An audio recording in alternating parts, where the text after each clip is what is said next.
স্মরণানন্দজি নিজেকে প্রেসিডেন্ট বলে ভাবতেন না, ভাবতেন তিনি ঠাকুরের সেবক।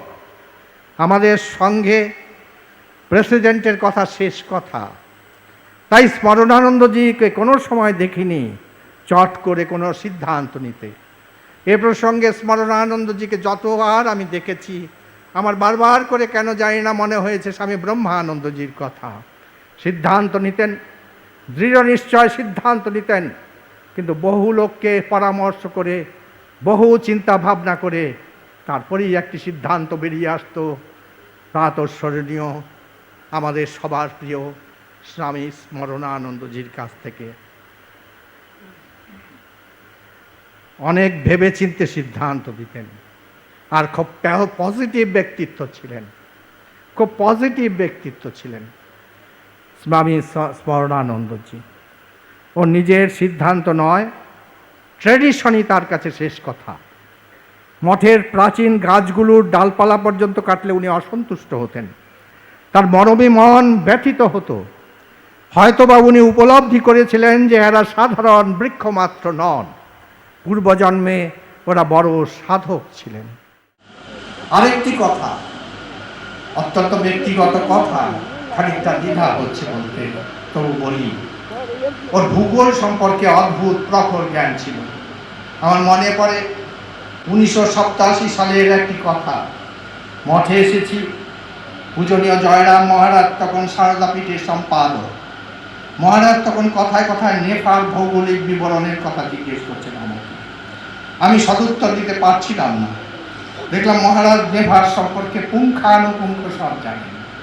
ওর ভূগোলের জ্ঞান দেখে, ইতিহাসের জ্ঞান দেখে অনেকেই আশ্চর্যান্বিত হতো। আশ্চর্য। আমি আরও এক দুটো কথা বলতে চাই, যেটা সকল নেহাতি আটপৌরে, নেহাতি সাধারণ, কিন্তু আমার জন্য অত্যন্ত সাধারণ। আমাদের একটি কেন্দ্র, সেই কেন্দ্রটি গড়ে তোলবার জন্য বিপুল অর্থের প্রয়োজন। বহু বিনিদ্র রজনী যাপন করেছি সে কথা ভেবে। মহারাজের কাছে গিয়েছি, মহারাজকে গিয়ে বলেছি, মহারাজ এত টাকা আসবে কোথা থেকে? মহারাজ মৃদু হাসলেন। মৃদু এসে তিনি সেদিন কি বলেছিলেন? তিনি বলেছিলেন, এটি আমারও নয়, তোমারও নয়, যার তিনি নিশ্চয়ই এই অর্থের ব্যবস্থা করে দেন। তারপরে আবার ওর যে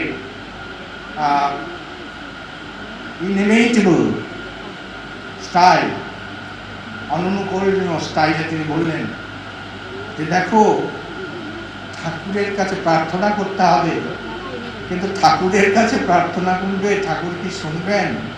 তিনি তো খুব উচ্চ অবস্থায় সমাধিস্থ, তার কানে কি সেই প্রার্থনা যাবে? স্বামীজির কাছে যাবে এত জ্যোতিচ্ছটা, জ্যোতির্বর্তে তিনি রয়েছেন, সেখানে পৌঁছতে পারবে? একটা কাজ করো, মায়ের কাছে যাওয়া যায় খুব সহজে, মাকে গিয়ে বলবে, মা নিশ্চয়ই ব্যবস্থা করে দেবে। আমি জানি না এই সাধারণ কথাটি কিভাবে অসাধারণ হয়ে চলে গিয়েছিল। সেই কেন্দ্র চালু হয়েছে, সেই কেন্দ্রের সমস্ত টাকা এসেছে হয়তোবা মাতা ঠাকুরের কৃপা, হয়তোবা মহারাজের আশীর্বাদ। আরেকটি সাধারণ কথা, এটি আমার একান্ত ব্যক্তিগত কথা, হয়তো আপনারা সেজন্য আমায় ক্ষমা করবেন। আমার পায়ে একটা ইমপ্ল্যান্ট বসেছিল নি অপারেশনের সময়। তো তখন সেই ইমপ্ল্যান্টটি খুলতে ডাক্তার ডেট দিল। আমি মহারাজকে দিয়ে বললুম, মহারাজ কালকে আমি সকালে সেবা প্রতিষ্ঠান যাব, আমার নিতে একটা ইমপ্ল্যান্ট আছে, ওটা খুলতে হবে। ডাক্তার বলেছেন আজকে রাত্রে অবজারভেশনে রাখবেন, কাল সকালে আমি চলে আসবো। মহারাজ বললেন, কেন কাল সকালে? তুমি আজকে সন্ধ্যার আগেই চলে আসবে। আমি বললাম, ডাক্তার বলেছেন অবজারভেশনে রাখবেন, তুমি আজকে সন্ধ্যার আগেই চলে আসবে। আমার ইমপ্ল্যান্ট খোলা হলো, এবং তারপরে আমি যখন ক্লোরোফর্মের যে প্রভাব তার থেকে বেরিয়ে এসেছি, ডাক্তারবাবু এলেন, সার্জন এসবের মহারাজ বুঝাচ্ছেন কেন? কেন না, আপনার ছুটি হয়ে গেছে, আপনি চলে যান মঠে। তো দেখলাম যে মহারাজের যে সাধারণ ব্যাপারে এই ধরনের একটি অসাধারণ মন্তব্য, সেটি বলবার নয়। তিনি কত বড় মহাপুরুষ ছিলেন বলতে দ্বিধা হয়, তথাপি বলি। মহারাজের মায়ের দর্শন প্রায় মহারাজ বলতেন না, কখনো কখনো কোনো কোনো প্রিয় সেবককে বলেছেন, বলেই আবার বলেছেন এটা কোথাও বলো না, কেউ যেন না জানে। মহারাজের অন্যান্য দেবদেবীর দর্শন তীর্থক্ষেত্রে বিভিন্ন সময় হয়েছে, কিন্তু কোনোদিন মহারাজকে আমরা এ কথা উল্লেখ করতে দেখিনি। এত একজন সাধারণ, অসাধারণ হয়েও একজন সাধারণ মহাপুরুষ আমাদের মধ্যে ছিল। এবং আজকে যখন মহারাজ আমাদের মধ্যে নেই, খুব কষ্ট হয়, খুব কষ্ট হয়। জানি না, সন্ন্যাসীর দেহ, সন্ন্যাসীর আত্মা নির্মুক্ত, সন্ন্যাসী নির্মোহ। তথাপি একটি ছোট্ট ঘটনা বলতে ইচ্ছে করছে। তো অখণ্ডানন্দজির শরীর গিয়েছে বেলুর মঠে, ভান্ডারা হবে, বিরাট ভান্ডারা। তা অখণ্ডানন্দজির চেলা থেকে শুরু করে সবাই খুব আনন্দে মশগুল, খুব আনন্দ করছে। ভান্ডারা হবে, বিরাট করে ভান্ডারা হবে।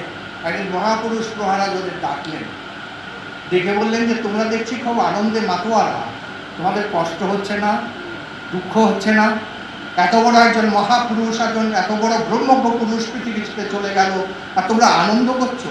তোমাদের কি সবারই ব্রহ্মজ্ঞান হয়ে গেছে? তোমাদের কি সবারই এই অনুভূতি হয়েছে যে তোমরা নির্মোহ, তোমরা মোহের ওপারে চলে গেছো? যতক্ষণ না যাওয়া যাবে ততক্ষণ বড় কষ্ট খানিকটা হয় উঠতে। আমাদেরও কষ্ট হচ্ছে, অনেকেরই কষ্ট হচ্ছে। মহারাজ যাকে আমরা এত ভালোবাসতাম, এত শ্রদ্ধা করতাম, এত বেশি চাইতাম, বহু প্রার্থনা করেছিলাম হয়তো আমাদের অনেকে ঠাকুরের কাছে যে মহারাজ আমার বেশ কয়েকদিন আমাদের মাঝে থাকুন, মহারাজ ফিরে আসুন, ফিরে আসুন সেবা প্রতিষ্ঠান থেকে। আবার সেই মহারাজ সেই হুইল চেয়ারে যাবেন মন্দিরে, এর সঙ্গে কথাবার্তা বলবেন, ট্রাস্টি মিটিংয়ে তিনি একটু সাহায্য করবেন, এসব আমরা দেখতে চেয়েছিলাম। কিন্তু ঠাকুরের ইচ্ছা অনুরূপ ছিল। কিন্তু দুঃখ হয় এসব এটি অকপটে স্বীকার করতে কোনো দ্বিধা নেই। সবশেষে আর কি বলবো, মহারাজকে প্রণাম জানাই, অসংখ্য প্রণাম জানাই। আজকের দিনে আমার স্থির বিশ্বাস মহারাজ আমাদের প্রণাম গ্রহণ করবেন, আমাদের আশীর্বাদ করবেন।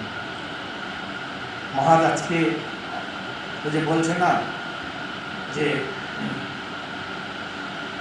Sweetest songs are those that tell of saddest thought, ইংরেজ করে বলছেন। যখন খুব দুঃখ হয়, যখন ট্র্যাজিক মোমেন্টস জীবনে আসে, তখন কাব্য করতে ভালো লাগে। তাই আসুন মহারাজকে আমরা শ্রদ্ধা জানাই, আমরা প্রণতি জানাই, খুবই ভাষা। হয়তোবা সেই কথাগুলো মহারাজের অত্যন্ত প্রিয় ছিল। আমরা বলি সবাই, মহারাজকে উদ্দেশ্য করে বলি, তোমার সমাধি ফুলে ফুলে ঢাকা, কে বলে আজ তুমি নাই, তুমি আছো মন বলে ভাব। সবশেষে পরম পূজনীয় স্বামী গৌতমানন্দজি মহারাজ, যিনি অন্তর্বর্তীকালীন রামকৃষ্ণ মঠ এবং রামকৃষ্ণ মিশনের অধ্যক্ষ নির্বাচিত হয়েছেন, তাকে তার পাদপদ্মের শ্রীচরণ কমলে আমি প্রণাম জানাই, অসংখ্য প্রণাম জানাই। আর তাকে প্রণাম জানিয়ে আমি আমার শিক্ষক শেষ করছি। আপনাদের সবাইকে ধন্যবাদ, নমস্কার।